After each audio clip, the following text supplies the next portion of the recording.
Love it. Um, so actually, before I start talking about this, I do have a little bit of housekeeping to address.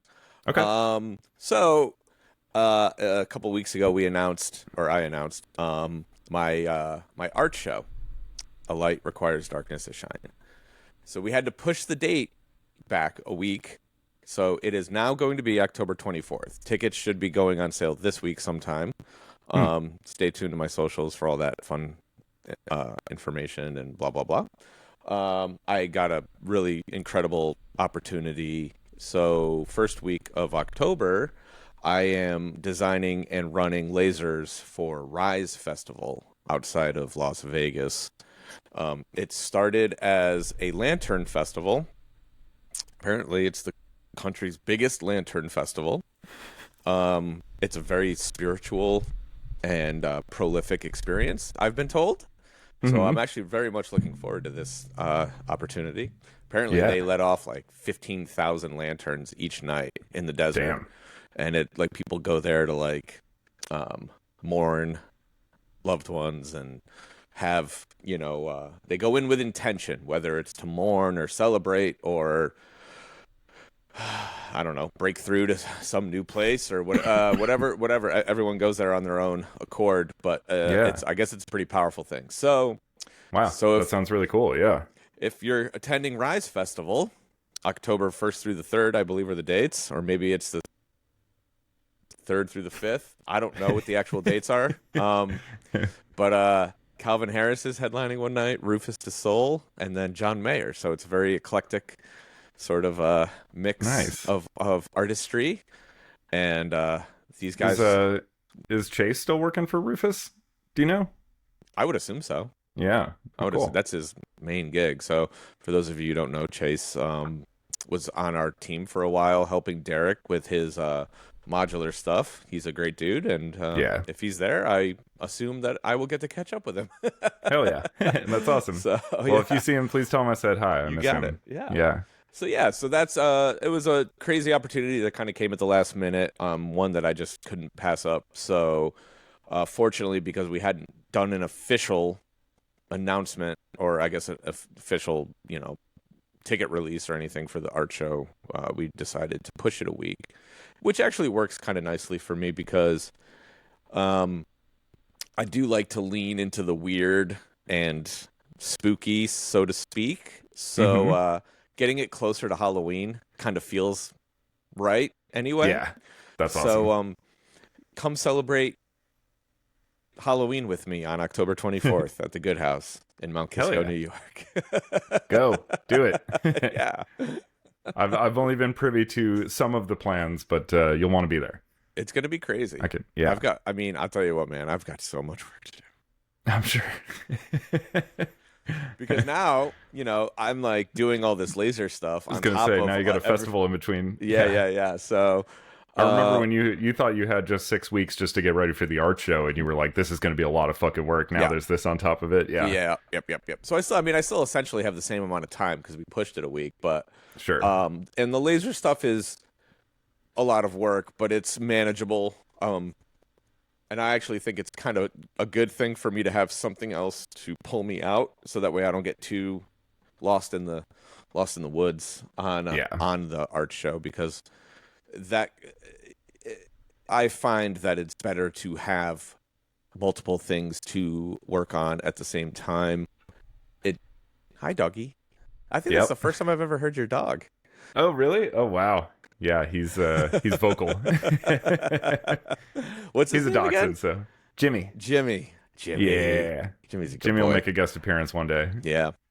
But yeah, I think this is a good kind of start of the conversation. I think when you're a creative, it's easy to go into a cyclone of thought and overthink things, Hmm. and having something else separate to work on at the same time can help escape that sort of that detrimental mindset that you can find yourself in too often. So I agree, I a hundred do I percent. do Yeah. welcome the workload, I guess.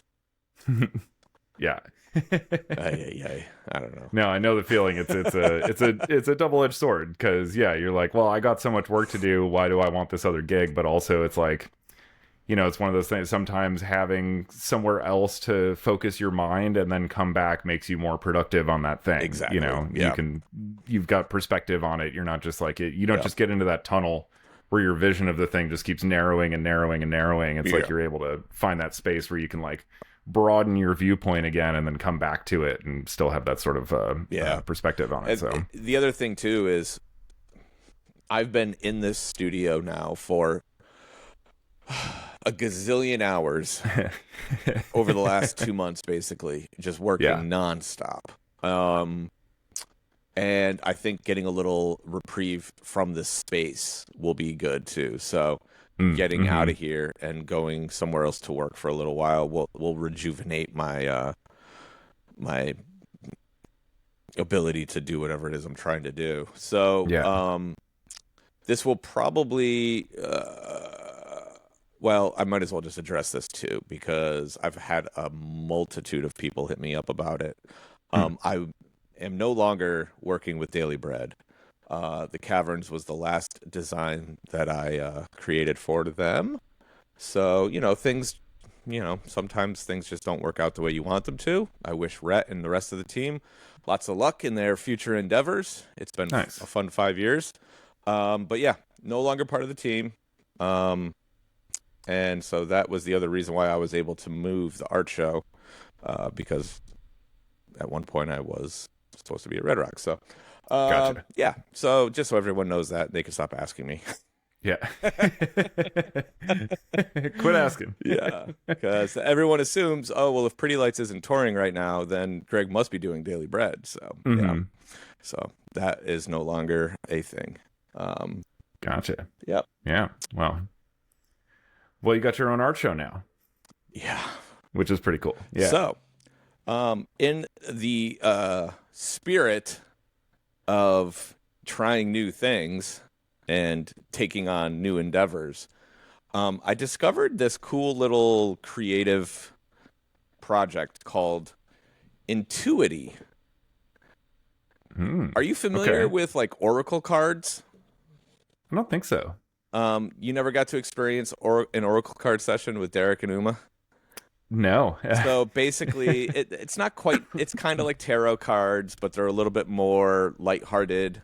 Well, not always actually, but it's one of those things where you can sort of draw your own conclusions based on these thematic assets. So some cards are more abstract, some are more definitive, sort of like this card is death or this card is hope or whatever, right? So it's an interesting sort of thing because what it does is you start to question things on your own terms. And so when you do it within a group, it's a good way for people to maybe open up in ways that they wouldn't necessarily be comfortable to in other situations. It kind of breaks some barriers down. But so I found this project. It's an Italian artist group that came up with this idea. And basically, there's a handful of different sets. So I've got. Let's see here. I started messing with them earlier this morning, and now everything's all over the place. But so let's see. I've got the Fabula deck is a framework for fiction writers. And so like this one is like straight up just like pictures. Here, let's open it. Oh, okay. Right, and then I think what you was this something you had laying around, or was this something you acquired recently? I just got it a couple weeks ago. But I just got them over to the studio. Here, hold on. Here. Vamp for a second while I go find a razor blade. Sure.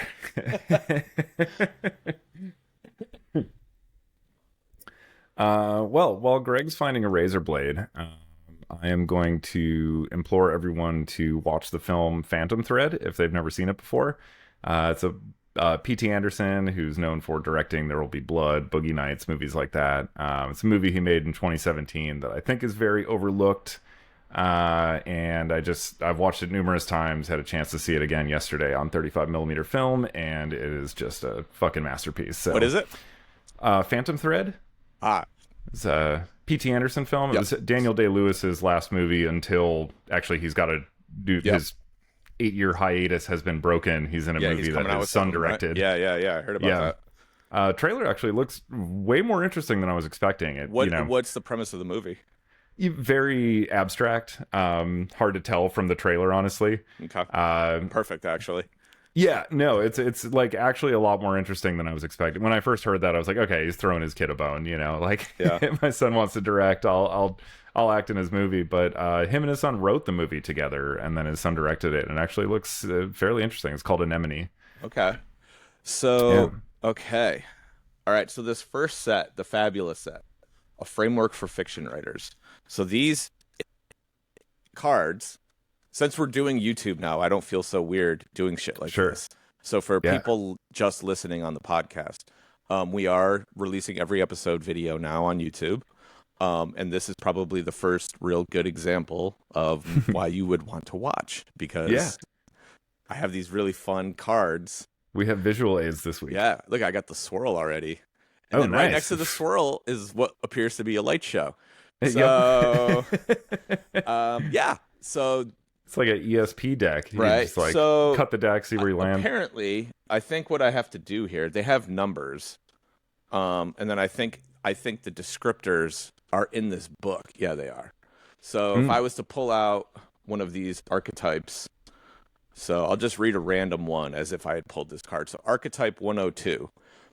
Let's see. Well, here, let's pull the card, actually. 109. Okay, so 109 is this blue. Hopefully it's not too dreary. We're trying to keep this lighthearted this week. Yeah. We'll see. We might need a mulligan.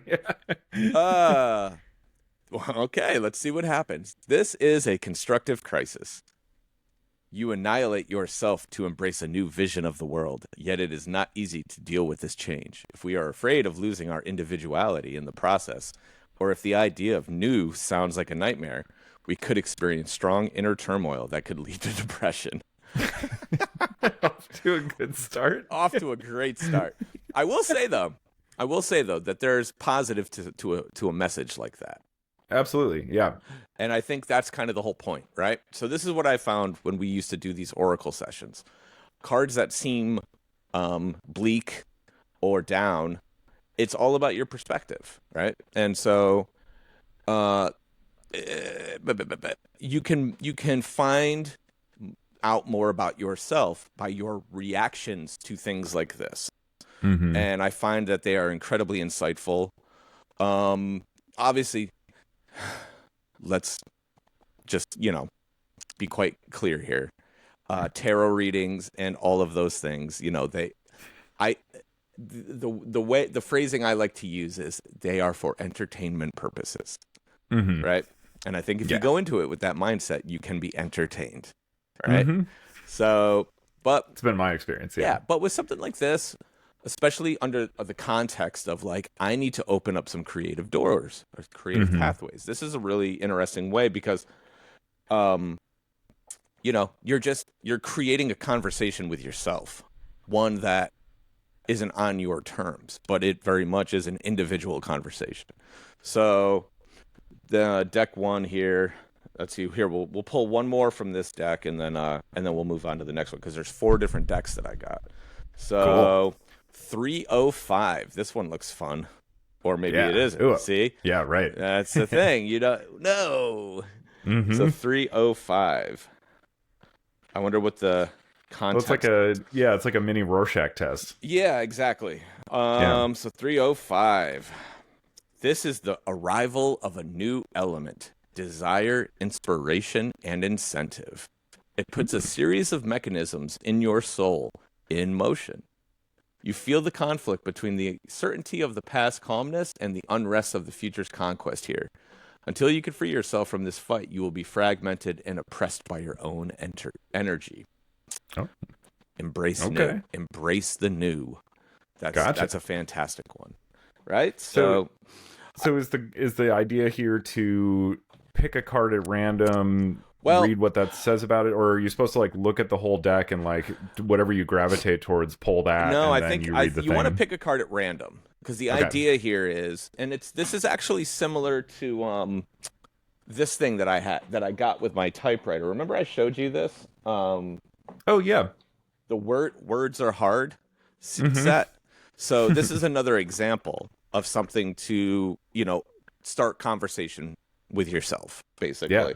So this is a big part of what I have been focusing on is I spend a lot of time alone and I spend a lot of Mm-hmm. time with my thoughts. And that can be both productive and very detrimental to my Yeah. creative process. Um, and so like it's an interesting thing because sometimes I find if I've been a little too isolated, I maybe am not the best conversationalist. So like this podcast is Mm-hmm. very helpful for that, right? Um, it at least gives me some real interaction with the world Yeah. when I kind of close myself off a little too much. I know the feeling.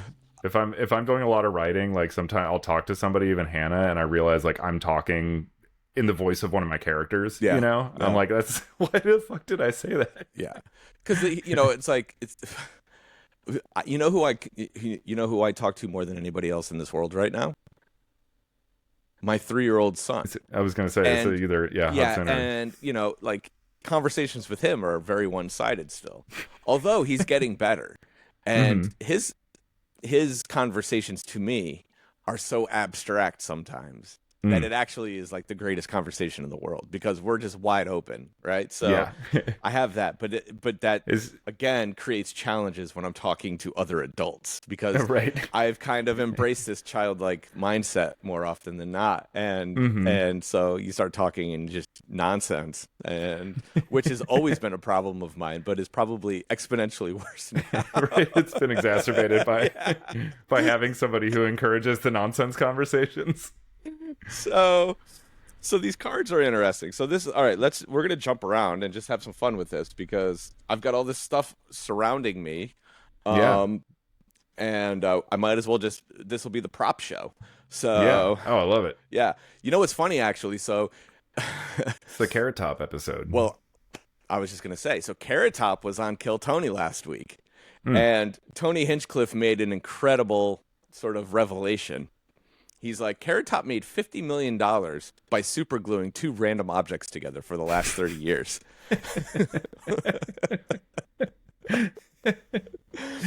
One of which that I actually found quite hilarious because I know a couple of people who have done this.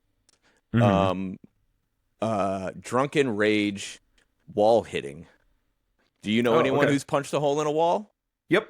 Yeah. Sure do. So Thankfully, I've never done it, but I've Yeah. seen other people do it. Yeah. So this is what he opened with on Kill Tony last week, and it was fucking great. He had a Bud Light, and what do you think he had glued to it, if you had to guess? Like a boxing glove or something. A stud finder.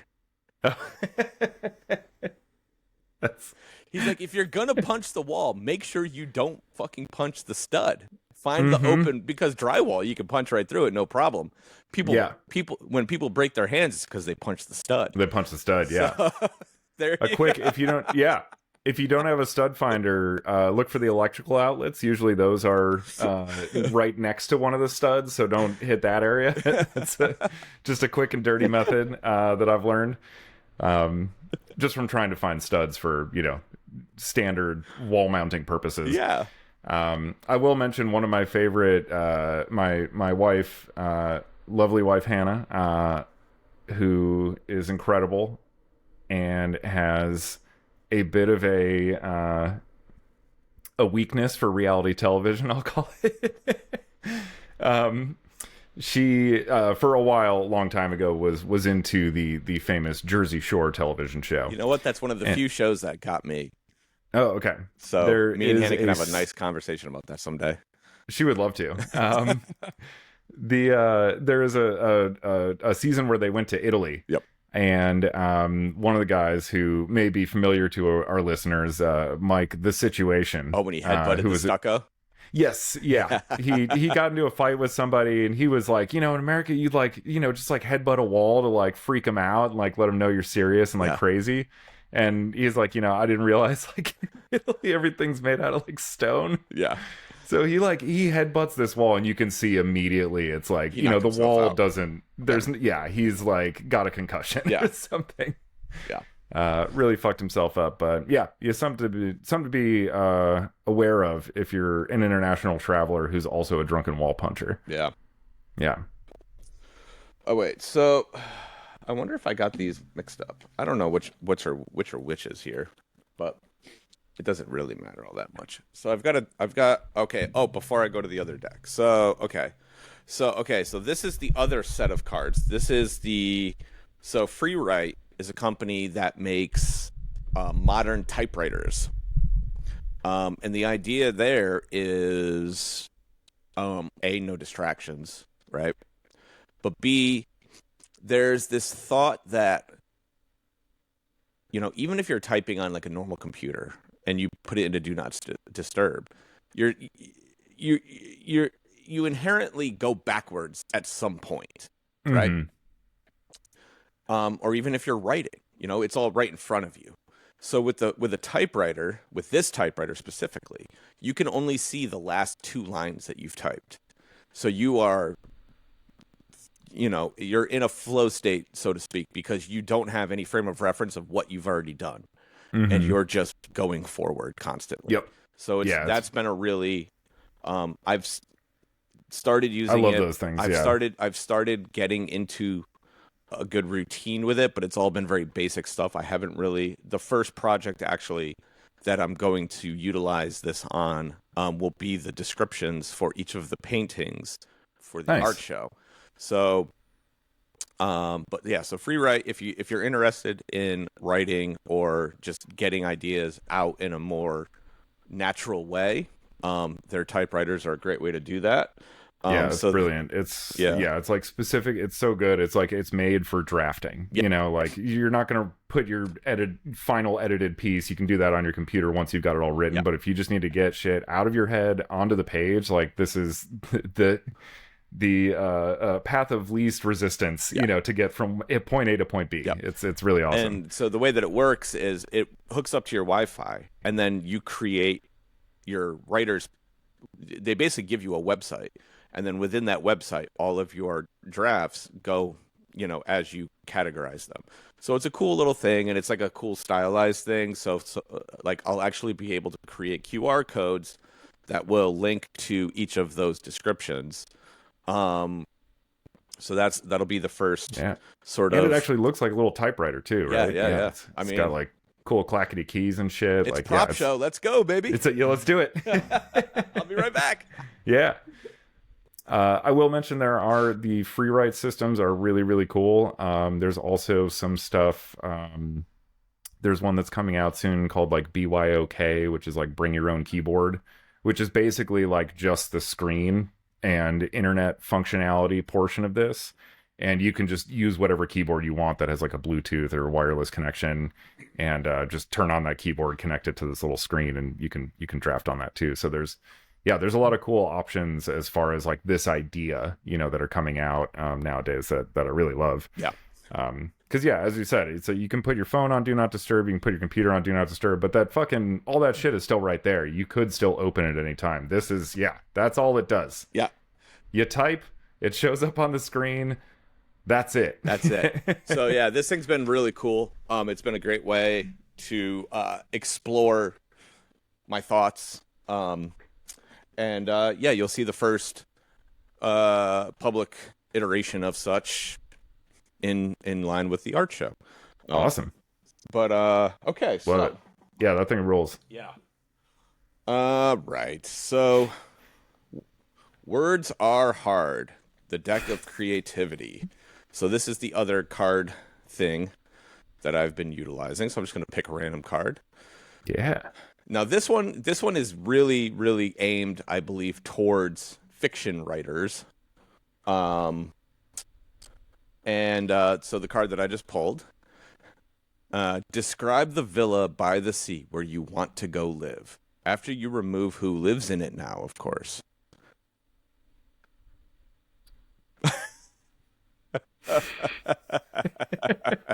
That is delightfully ominous. Yeah. Well, the best part, if you look here, there's actually a chalk outline in the top right-hand corner. Oh, yeah. Amazing. Yeah.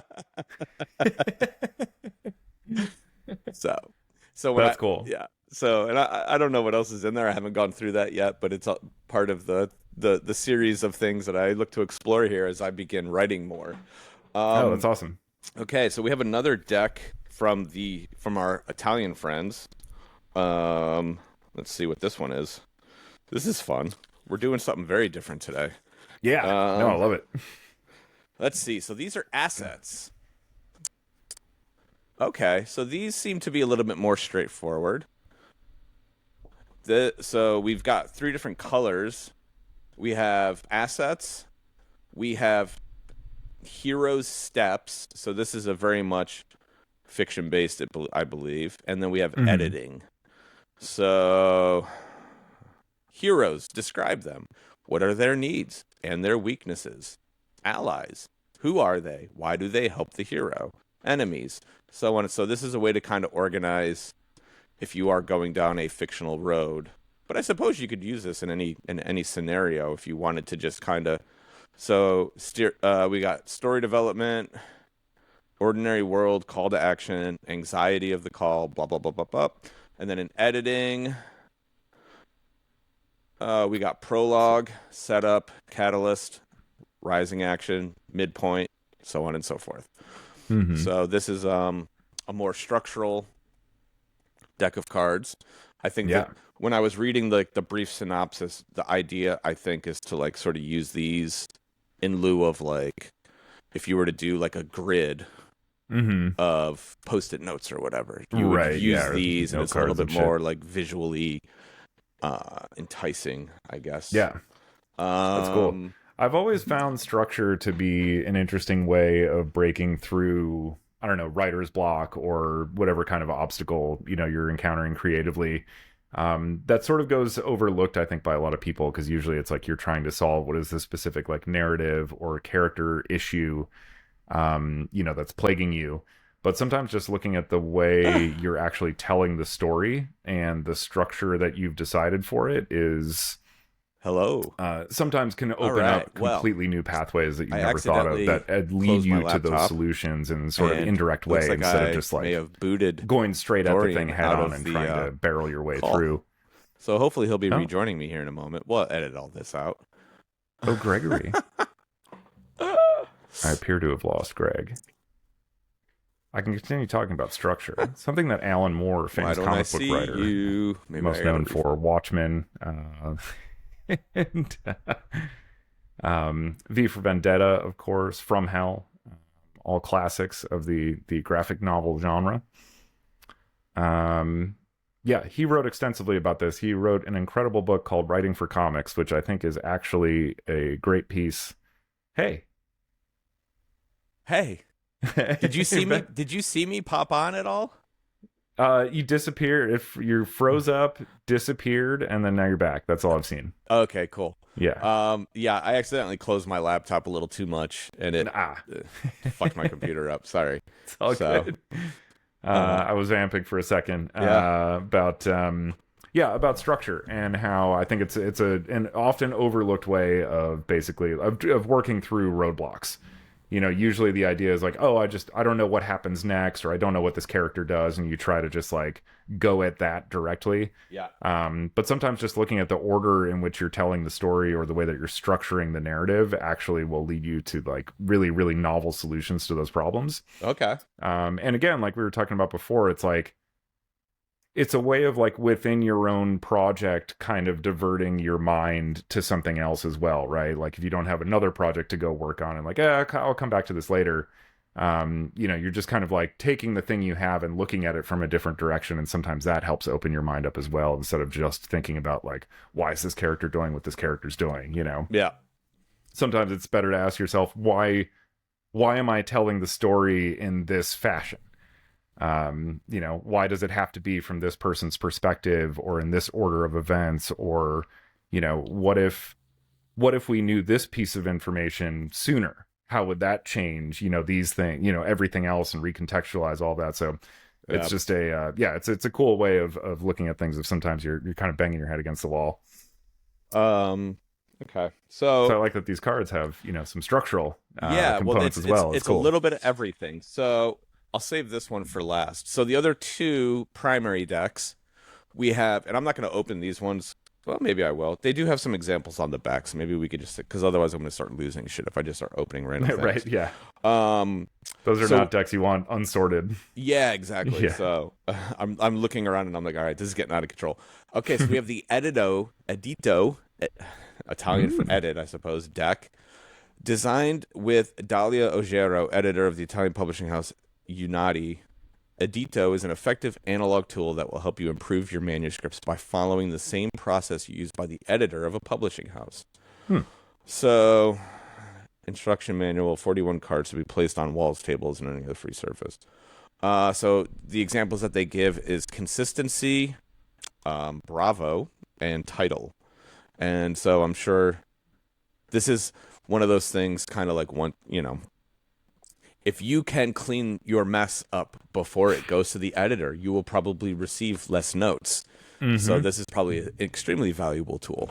Yeah, and they might actually read your entire piece also. So I know that's a big thing. Like if there's like a ton of issues on like the first 2 pages, they're just gonna go, fuck what? This guy. Yeah, not worth it. In the film industry, there's a fun little thing. I don't know how true this still is anymore because, who the fuck knows. But with scripts, so scripts are, they're usually printed on like 3-hole punch paper, right? And you get them all bound up together. I don't have any handy. But there's little things called brads, which are just like little brass, fasteners. Looks like a nail basically, but it's got like 2 little metal pieces on the end. So you put it through the 3-hole punch hole. There's a flat end on one side that catches on the back, and then you fold the pieces of metal around the back, right? Yeah. So there is a very specific size brad. It is the 1 1/4 inch brad that if you don't use these to put your script together, they don't look at it. Because that's like the film industry standard, and if you don't know that, then fuck off. And also, you only put them in the top and bottom hole. You don't put it in the middle hole, because that's sort of unnecessary. Sure. But it's these 2 things that, like, at least when I was going to film school, this was something they drilled into us. They're like, if you're ever submitting a script, like, you have to have it bound with 1 1/4 inch brads, and they have to only be in the top and bottom hole. Otherwise, like, they immediately put it in the pass pile because they're like, you don't know what you're doing.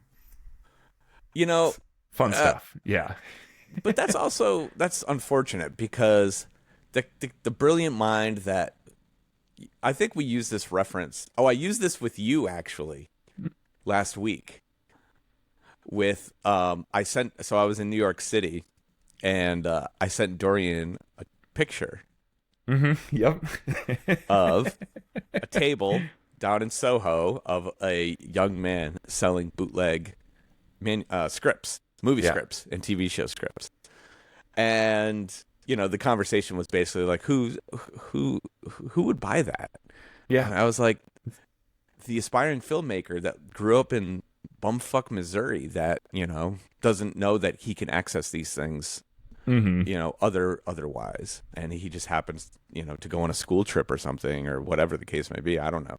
But there's if there's some kid who is an incredible writer, just has the gift, that grew up in bumfuck Missouri, and he submits this script to someone, and he's going to get, denied because he doesn't know these silly rules. Yeah, exactly. That's unfortunate. Yeah, it's really shitty. Yeah. And obviously we're seeing the stuff that's actually getting through and getting produced now. Maybe we should be throwing away the ones with the 1 1/4 inch brads in the top and bottom holes, and reading the other ones. Yeah, exactly. We need some fresh blood here. Yep. Well, I will say, for all of my successes in the music industry, I have actually faced some of those circumstances because of the way that I kind of came up in the music industry. I never subscribed to the machine side of the industry. I don't work with a lot of the, usual folks, and I don't take jobs just for the sake of taking them. They have to mean something to me. So in that, I have maybe curtailed or avoided some of the standardized practices of the music industry. Yeah. And that has definitely cost me some jobs in the past because I'm not the best. And this is another reason, actually, why I am using all of these new kind of ideas and tools and assets is to present ideas, whatever they may be. There are certain things that I lack, I think. And rounding out my toolkit, so to speak, I think is kind of important as I sort of evolve my artistic existence, because I like storytelling has become much more important to me in stage design, in my paintings, in this podcast, and all of the things that I do. And so if I can become a better storyteller, I can convince other people more effectively that the things that I'm trying to do make sense. 1,000%. I mean, and this, I can't tell you like how many times in film school that was like, this was like, I've always had the desire to write. So like, I love writing. Yeah. And it's always been very obvious to me that like being able to communicate, you could have the greatest idea for a fucking movie that's ever existed, but if you can't communicate that idea to anybody, then it's worthless. Then it's nobody's ever going to buy into it. Nobody's ever going to make it happen for you. And you're never going to be able to make it happen for yourself because nobody knows what the fuck is in your head. Exactly.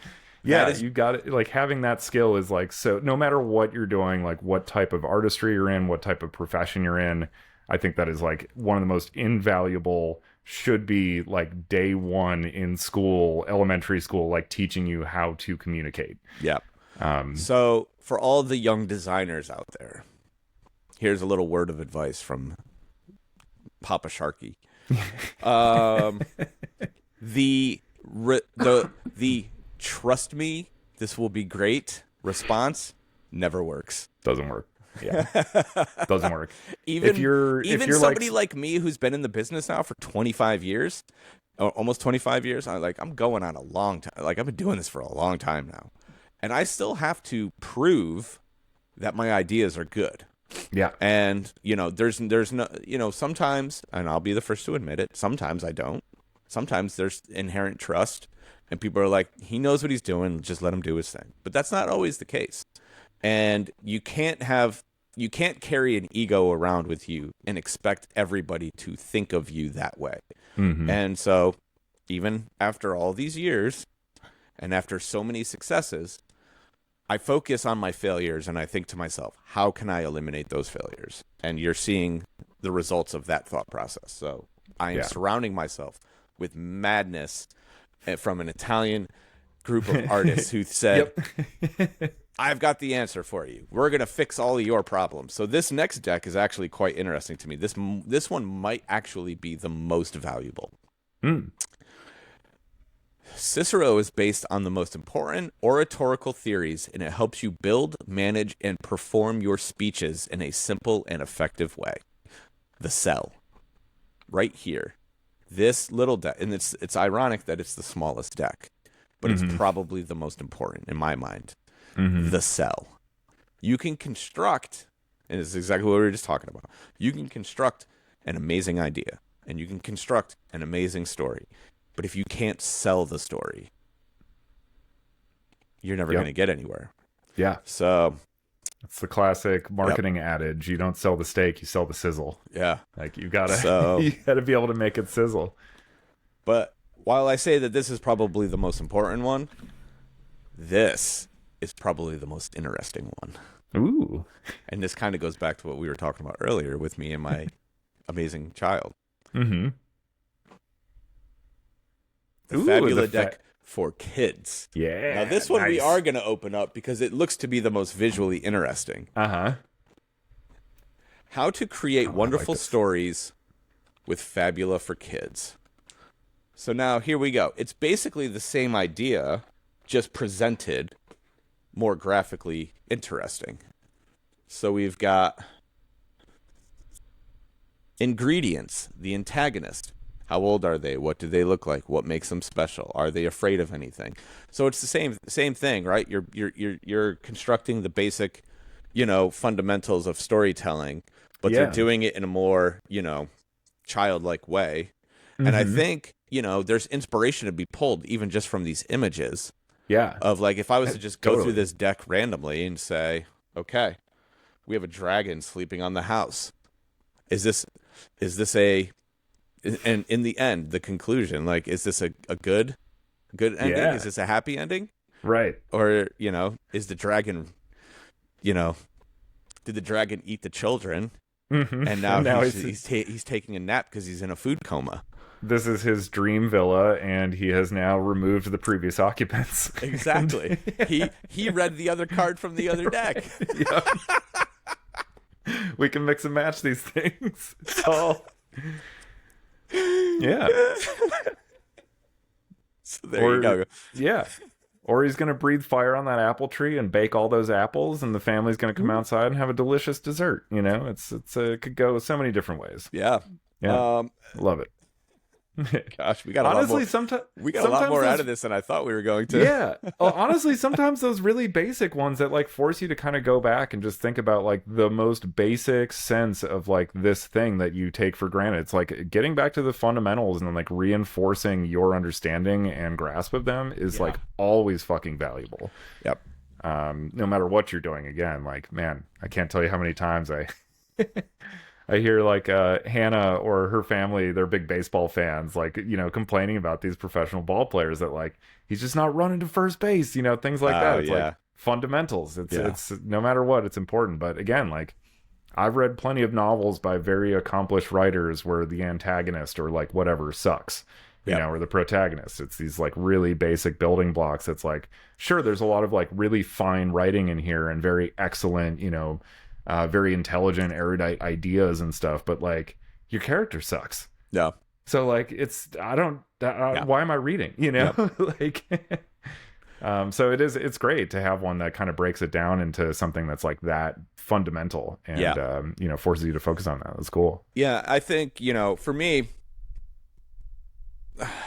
I mean, I don't know how common it is, but I never want to stop learning and growing, right? Yeah. So every adventure that I go on, whatever creative thing it is that I'm exploring, I'm always trying to extract new information and new ideas. Mm-hmm. But at the same time, as you grow, it's easy to lose sight of the things that got you there. And so I am very much in a sort of like, let's rebuild the foundation mindset right now. Mm-hmm. And I think it's like that first card you pulled that was like about like killing yourself and like starting rebuilding from the ground up and like what are you worried about losing in that process, if anything, or like, but also what do you stand to gain? So this is a very interesting thing, right? I have never in my career thought about what have I lost, because I'm always moving forward, and you inherently have to leave some things behind, whether it's ideas, whether it's biases, whether it's things that you are known for. We've talked a few times, I think, about certain aspects of like the laser show that have been left behind in the past, and things like that, and I never questioned that part because, I think, I don't know. It's always just been a thing in my mind that like, you can't take it all with you. Mm-hmm. Right. So you just keep moving forward. If things fall off the back of the truck, it's just natural. Yep. And if you're being honest with yourself, there's probably some stuff that should get left behind too. Well, that's the thing, right? Yeah. And so take the good with the bad there. But I do think, all of this matters, right? So I'm in a new place. I have this dream studio that I've been thinking about for a decade. And I think to myself, okay, this is a new beginning for me creatively. Before I just unleash hell on the world, I should really get myself together in a new way. Yeah. So that's where my mind is at right now. And it's exciting. It's so fun to have these, like, and I think there's this is one of those things where I never would have discovered these things if it wasn't for social media. And this is one of the few times where I want to celebrate social media. Okay. Right? Because I use Instagram more than anything else. And what used to be the bane of my existence, the ads, has actually become quite fruitful for me. Right. But it's because... It's like having a personal shopper. Well, but here's the thing, right? And it depends on how you use it. My social media is broken up into... Like, my Instagram account is broken up into 3 very, very, very, very unique and discrete subjects. Okay. Professional wrestling, art, and music. And so, while the professional wrestling side on the surface may throw you for a curve in terms of your algorithm, it actually feeds the other 2, because it's like this guy, because professional wrestling is always, they talk about storytelling. And so from the algorithm standpoint, when it starts connecting the dots between the 3 worlds, it actually has figured out that I am interested in storytelling, believe it or not. And so I'm getting all of these things. And then obviously it's fishing, right? So it's going to be like, okay, are we going to feed him action figures? Are we going to feed him whatever other things you may associate, beer commercials, whatever, I don't know, right? So it's fishing, and when it catches me on something like this, then it starts to produce more, right? So the typewriter was like the first thing that it fished me on, and it hit, and then from there, the algorithm starts to work better, and I keep getting fed these creative tools, and so, because I don't subscribe to bullshit for the most part. Oh, and then raccoons. I follow like 40 raccoon accounts. Can't forget about those guys. Awesome. Yeah. I'm glad raccoon representation is like a growth industry. Dude, raccoons are amazing. Yeah, they're pretty sweet. Yeah. They got those little hands and stuff. Yeah, it's but I think because of how like focused I am within the social media realm, and I don't really bother with any of the noise and any of the bullshit. It's actually become a very, very helpful sort of place for me, for the most part. Now, this is Instagram specific. Everywhere else can go fuck itself. Yeah. I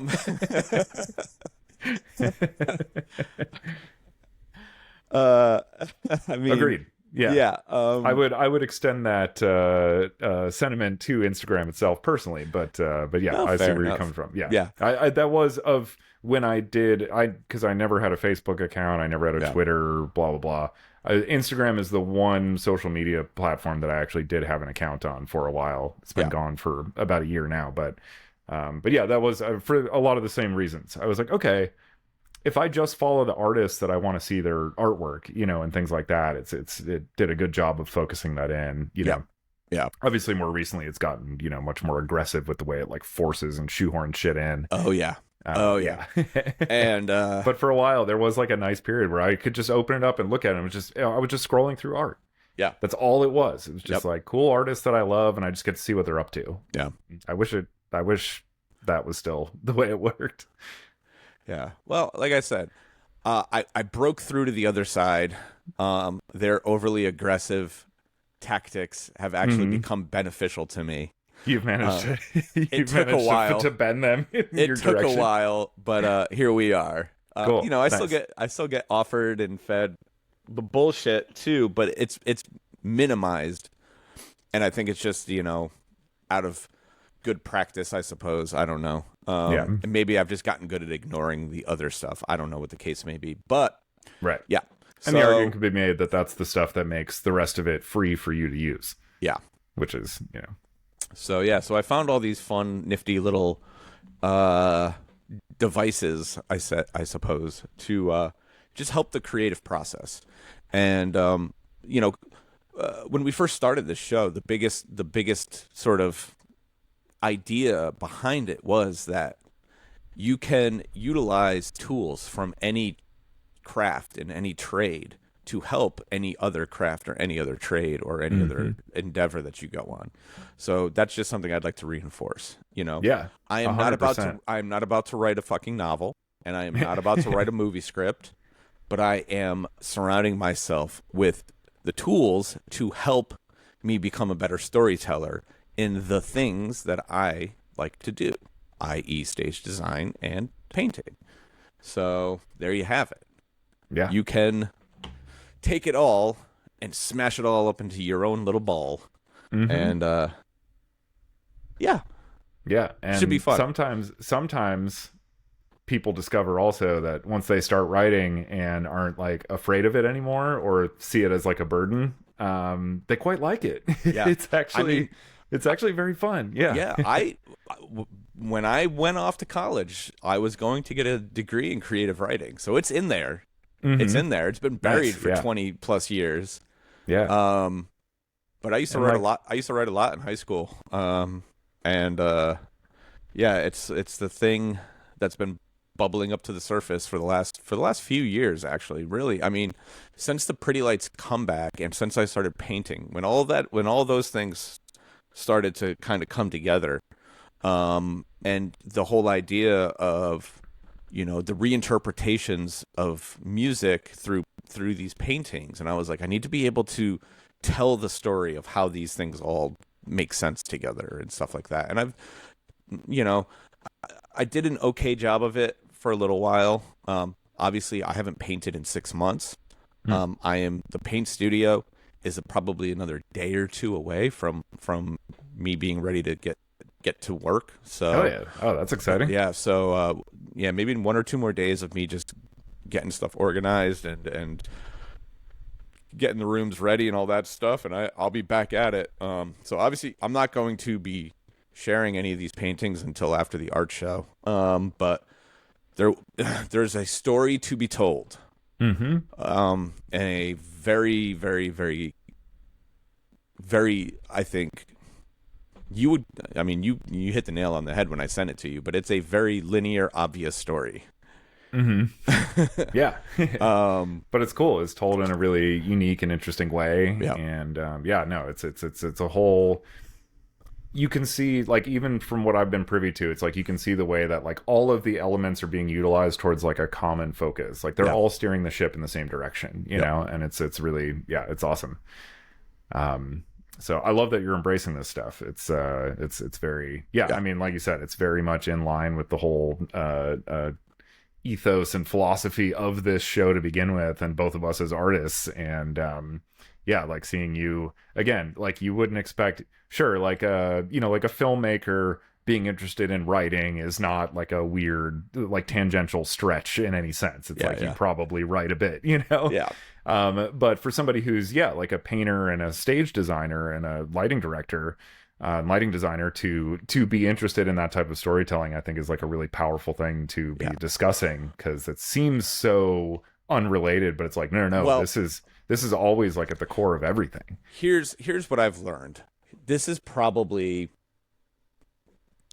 as I've gotten older, I have embraced abstract thought in such like grand ways, right? Because what I've realized is you can convince somebody that no matter how abstract it is, that it makes sense, right? But you have to be good at convincing them. And you have to also be good at convincing yourself. And that's equally as important, right? Because if you don't buy into your own bullshit, nobody else will. Mm-hmm. right? So then it's like, how do I justify these things that I'm doing? I live in such an abstract place, whether it's lighting or painting or, even when we talked about the stage design stuff, it was like this concept of creating the swirl. Like structurally, yeah, it sort of looks like a tornado, but it doesn't really. It's still Mm-hmm. very abstract. Right. But because of how I can discuss the thought process and then translate it into what you see visually, people buy into it, right? And they're like, okay, this is something we can sink our teeth into. This is great. So, yeah, it's just Yep. it's all about organizing and also justifying and rationalizing and promoting the thought process.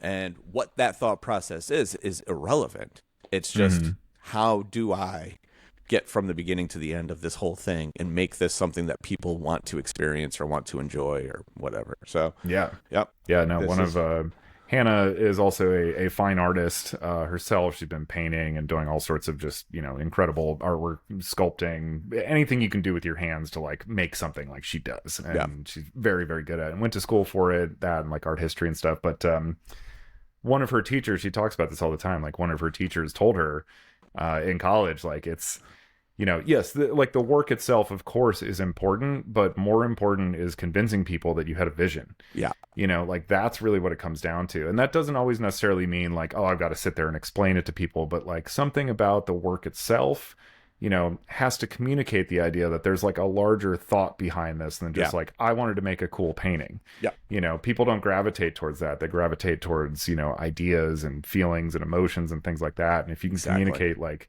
that you were feeling that and that's what inspired this, like that's what's really going to make it resonate with people. And even if you never communicate those things directly to somebody else, you need to be able to communicate them to yourself. Yeah. And have that kind of, because that's what's going to give you like that focus to make those. Otherwise you end up in analysis paralysis, they call it, where it's like you get to a certain point with a project and you're just like, is this right or is that right, blah blah blah. Yep. If and can communicate to yourself and understand in like a very direct sense, like this is where this is why I'm doing this, that gives you the criteria to make those decisions instead of being paralyzed by like because these two things might look cool. Which one's right? Well, which one communicates the feeling or the idea or the concept or whatever it is? That's the one that's going to be correct. I'll give you a great example of maybe this might have been the moment where I realized that I had some work to do. So do you remember after the first year of the PL comeback, I did that thank you painting series? Oh yeah. Mm-hmm. Right? So did I do it in the second year too? I guess I did, yeah. So I realized where my shortcomings were in that, because the idea was to capture the spirit and or my mindset of each of those performances. But two things happened. One, I didn't do a good job of conveying what that was from show to show. Secondly, for me personally, I didn't do a good job of actually knowing what it was. Where this was sort of an after the fact idea. Had I had the idea at the beginning of the year, and I think maybe this is why the second year actually worked better. And then I ended up being more conservative because I did such a bad job the first year and I didn't put enough of them out, and then they sold out really fast and it was a whole disaster, right? But so the first year, because it happened so like it was such a fucking blur, right? I didn't actually like personally have real thoughts and feelings about each show. They were sort of like these little like clouds that I was like trying to grab, and I couldn't really get my hands on them, And so Denver was probably the only one because it captured the feeling of just that comeback show, but then everything after that was like, what the fuck happened? I don't know. Right. Yeah. So I tried to like put out this contrived, like, oh, like Dylan was so pretty and blah, but there was no real substance behind it. And Philly was this and whatever and blah, blah, blah. And like people didn't buy into it. And I'm sitting here thinking to myself, I'm like, man, what did I do wrong here? Mm-hmm. And I was like, I know exactly what I did wrong. I didn't take the time to really enjoy the moment of each weekend. It was so chaotic. And I thought that by doing this painting series, I could kind of go back and reflect upon the tour. Mm-hmm. I either did a bad job of that, or it was just so crazy that I couldn't reflect upon it like in a really true fashion because everything just happened. And so it was around that time when I was like, okay, I need to figure out better ways to do this. How do I be more proactive in capturing how I'm feeling or what I'm experiencing in the moment. Oh, excuse me, in the moment. And then B, how do I reflect upon them more successfully? And then C, how do I convey them moving forward? Mm-hmm. I think that's when this thought process really started to like percolate, because I think the idea of the thank you series was amazing, but I think the execution of it was fucking god awful. I'll be the first one to admit it. So to everyone who did buy one of those paintings, thank you very much. Yeah. There was a lot of, personal like thought and attention put into those. Yeah. But I do think that I could have done a much better job. And so these are the kind of things that I am doing to try to do a better job moving forward. Yeah. And I mean, it's great that you have that kind of self-awareness and like honesty with yourself that, makes you say like, hey, you know what? Like, yeah, the concept here was great. The heart, and the idea behind it is all like really awesome stuff. But like, I feel like the execution wasn't quite, there. And then you go and search those things out. If you just, if you think everything that you make is fucking brilliant, you'll God. Yeah, I can't imagine feeling that. I'm super self-critical, as well. God, so it's dude, like, I can't imagine feeling that way. I can't watch shows back. It makes me cringe. And I think like there are a handful of paintings that I am truly proud of that I've done. Maybe 3 of them. Mm-hmm. And the rest of them whatever. I don't want to sit here and shit on paintings that people bought and just be like, well, Greg hates it. Why do I like it? Like that, because that doesn't do anybody any favors. But I'm just always wanting to be better and do better. So take that for what it's worth.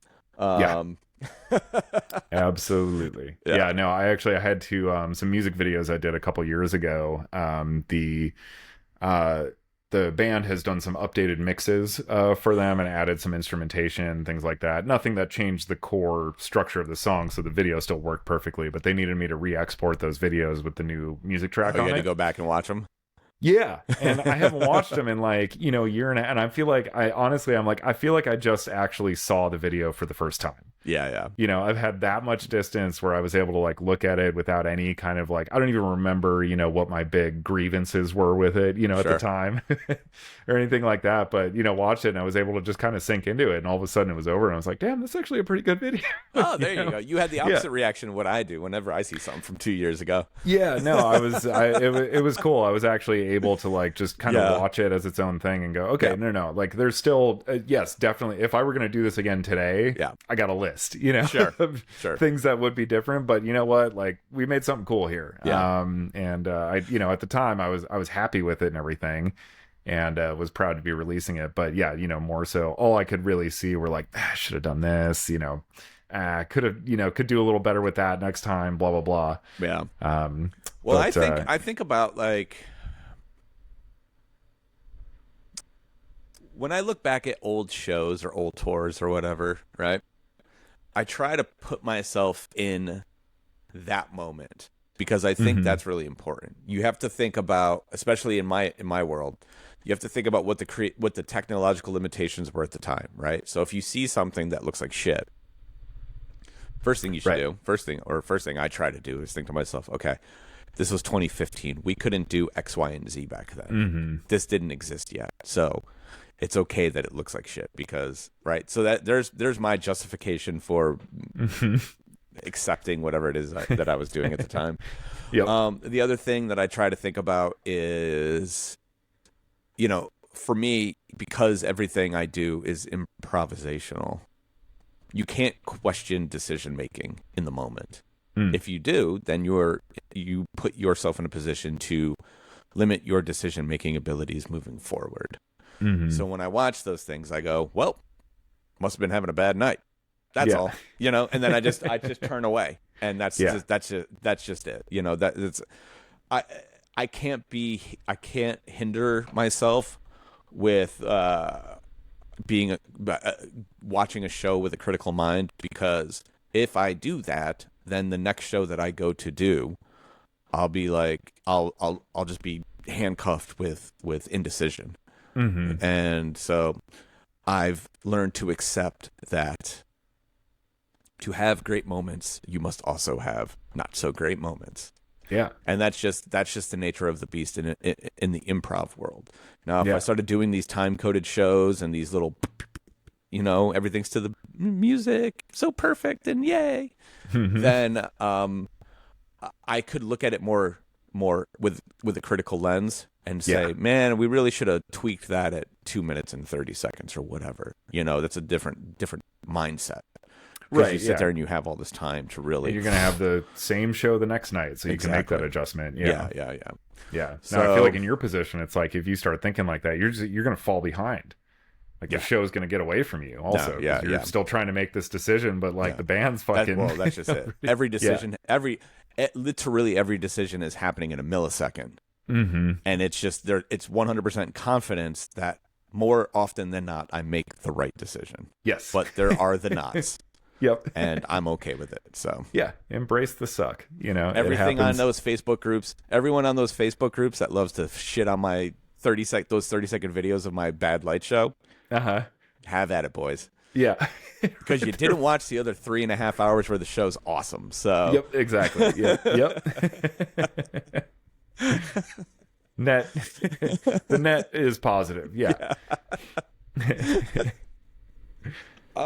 Okay. Awesome. So I think a beautiful way to wrap up show and tell, our little prop show here. I've been staring at this stack of videotapes for the last hour and 7 minutes. Ooh, yeah. And I bought these in honor of Dorian and his love of all things Japan. Yeah.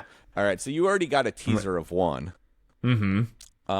But one of the exciting to see. Yeah, one of the guys that I work with in the tape trading world came into this huge lot of Japanese tapes. Oh shit. And the first one that I got is the one I already showed you.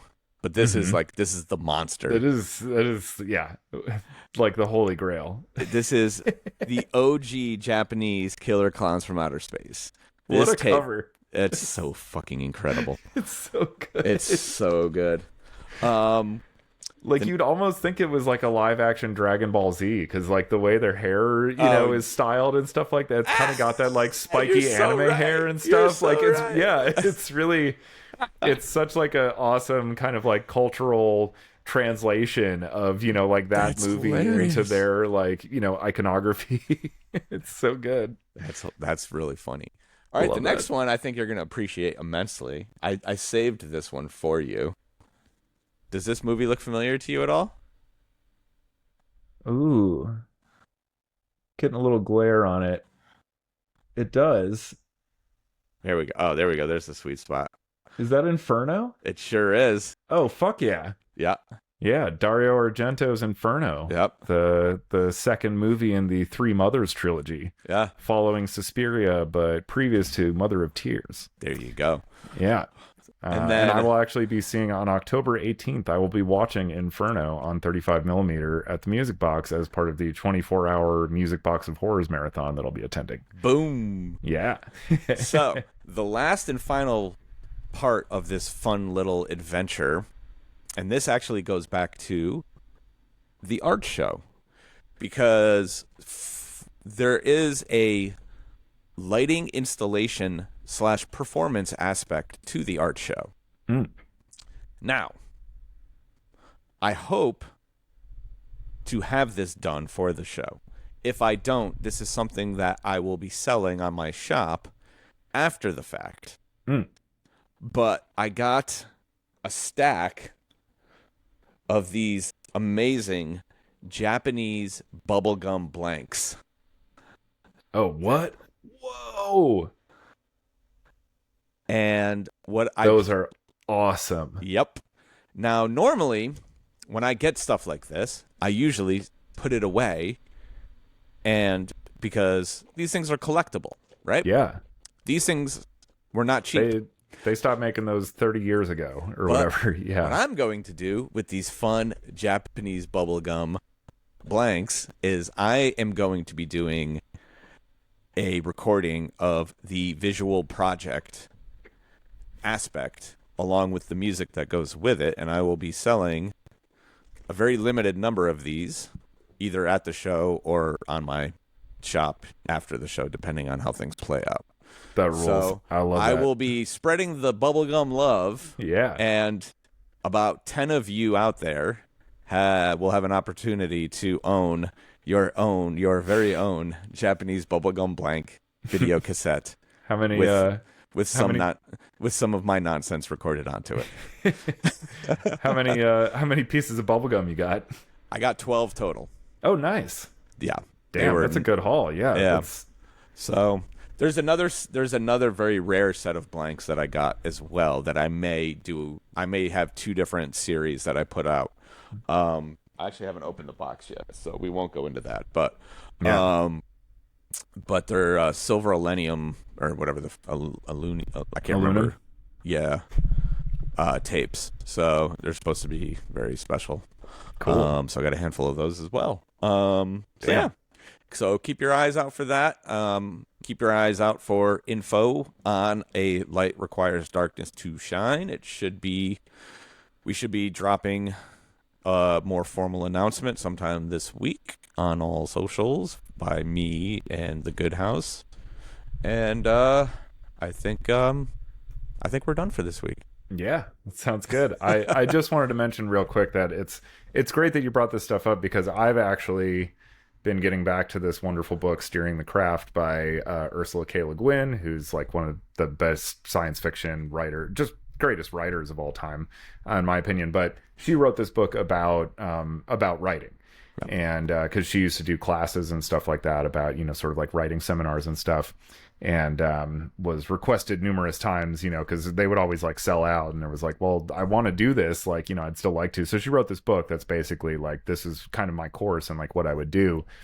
So it's full of her talking about like different styles of writing, different approaches to writing, and then full of like exercises for you to then do. She does these like amazing prompts. I had gone through most of this book last year prior to starting on the Pretty Lights documentary project, and I had to kind of put it aside for a while, but having a little bit more time recently, I finally was like, you know what, there were like 2 chapters that I didn't finish, and I just picked it back up last week and like wrote one of these like longer writing exercises and stuff, so which I have not communicated to you. So the fact that like you just brought this up at the beginning, I was like, oh shit, I'm like in the same spot right now where I'm like, you know what? Perfect. I'm going to take some time right now to do some self-growth and some development and just try to, evolve and see like, and sometimes too, it's like, sometimes growth and evolution, like, sure, those are the words for it, but sometimes it feels almost more like I just need to start this conversation with myself to see where I'm at right now, because I'm kind of taking it for granted that I'm still the same creative that I was 8 months ago, but that might not be the case, and I won't know that until like I like engage in a way that's going to force me to like have that self-dialogue. And these are also excellent ways. I've been writing down a couple of the things that you've been showing me today as well, because these are like really, really cool tools, and I love this stuff. So well, sweet. All right. Well, everyone have a great week, and we'll see you again next week. Yeah.